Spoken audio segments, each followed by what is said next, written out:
एक भैंस को देख के, एक गाय को देख के दूसरी गाय भी पानी के अंदर उतर चुकी है, क्योंकि बहुत अच्छा नज़ारा है और थोड़ा इन्हें रिलैक्स मिलता है, ठंडक मिलती है। तो इसलिए यहाँ पर ये लोग जानवर्स एनिमल्स का यहाँ पर तांता लगा रहता है। वाइल्ड एनिमल्स से भरी पूरी दुनिया है ये, और इनके लिए तो जन्नत एक तरह से देखा जाए।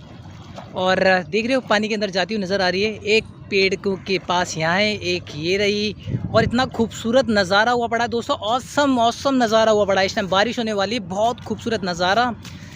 इसके लिए कोई पैसे भी नहीं खर्च करता मैं, फ्री ऑफ कॉस्ट आप भी आके देख सकते हो। शिवड़ी रेंज के पास नहीं पता तो मुझे कमेंट करके पूछा करो, मैं सारी चीज़ बता दूंगा आपको। एक और खूबसूरत सा नज़ारा, क्योंकि अक्सर गाय या जानवर होते हैं, इन्हें पानी पसंद होता है, तो पानी के पास ये लोग रहते हैं हमेशा।